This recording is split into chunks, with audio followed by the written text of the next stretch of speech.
যাদের সরল করার ছিল তারাই জটিল করেছে। আর স্বাভাবিকভাবে এত লোককে নোটিশ পাঠিয়েছে, প্রত্যেকের হিয়ারিং হওয়া উচিত, আর সেই জন্য সময় বেশি লাগবেই। এটা তো আমরা জানতাম মমতা ব্যানার্জি চান না এসআইআর হোক, তাই জটিল করে দিচ্ছেন। সরকারি কর্মচারী এখানে এসআইআর চালাচ্ছে রাজ্য সরকারের, তারাই ইচ্ছা করে জটিল করেছে।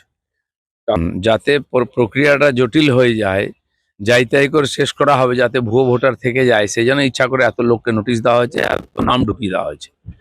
কিন্তু যদি এটাকে পরিষ্কৃত না করা হয়, তাহলে এসআইআর এর পুরো প্রক্রিয়াটাই ব্যর্থ হয়ে যায়। কারণ সময় লাগলেও পুরোটাকে ঠিক করা উচিত। স্যার তো করছেন সরকারি কর্মচারীরা, তাহলে সেক্ষেত্রে কি বেনজল ইচ্ছে করে? রাজ্য সরকারি কর্মচারীরা, ওদেরকে চাপ দিয়ে ঢোকানো হচ্ছে, টিএমসি থেকে লিস্ট দেওয়া হচ্ছে। যে ধরনের খবর আসছে, একজন ভদ্রলোকের 100টা ছেলে, তার 250টা ছেলে, বলুন এটা কোনো প্র্যাকটিক্যাল হয়? 50 বছরের বাপ তো 40 বছরের ছেলে। এই অসঙ্গতির জন্যই তো লোকে কমপ্লেন করতে হবে। সেই কমপ্লেনটা যাতে না হয়, এগুলো ছাঁটাই না হয়, তার জন্যই লম্বা করে জটিল করে দেওয়া হচ্ছে প্রক্রিয়াকে, যাতে যেন তেন প্রকারে শেষ হয়ে যায় এবং এই ভুয়ো ভোটাররা থেকে যায়। ডোমিসাইল সার্টিফিকেট, বার্থ সার্টিফিকেট, অনেক কিছুই এখানে আমরা জানি। হেলথ ডিপার্টমেন্ট থেকে বহু বার্থ সার্টিফিকেট ইস্যু হয়েছে, হাজার হাজার না, লক্ষ লক্ষ।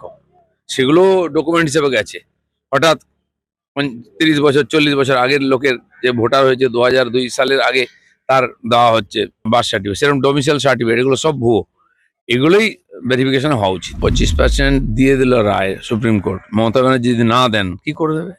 তাকে বরখাস্ত করবে? কোর্টের সে অধিকার আছে, সরকারকে অধিকার বরখাস্ত করতে পারে। জাজমেন্ট নেওয়া এক, আর সেটা বাস্তবায়িত করা এক। করবে তো এখানকার সরকারের পুলিশ, তারা করবেই না। আজ পর্যন্ত কোর্টের কোন রায়টা মমতা ব্যানার্জি মেনেছেন? মানবে না, কারণ 2,500 কোটি টাকা কোথা থেকে আনবেন? সেই টাকাটা তো অলরেডি চলে যাবে ওখানে লক্ষ্মী ভান্ডারে, যাতে ভোট কেনা যায়। সরকারি কর্মচারীদের টাকা দিক আর না দিক, তাদের কাজ করতে হবে। আরো মজার ব্যাপার, এই সরকারি কর্মচারী যারা ডি এর জন্য বছর বছর আন্দোলন করছেন, সরকারকে দোষ দিচ্ছেন, তারাই এসআইআর প্রক্রিয়াকে জটিল করেছেন টিএমসির কথা মেনে। তারাই টিএমসির হয়ে ইউনিয়ন তৈরি করে ইলেকশন কমিশনকে ঘেরাও করেছেন যে আমরা কাজ করব না। তো দুই মুখ তো হবে না। আপনি ওদিকেও সুবিধা নেবেন আর এদিকে অধিকারের কথা বলেন, এটা চলটা। সবাই কার্ড বানিয়ে নিচ্ছে, কে নিচ্ছে না? কি করতে পেরেছে কার? যে অভিযোগ করতে যাবে তারই অবস্থা খারাপ হয়ে যাবে।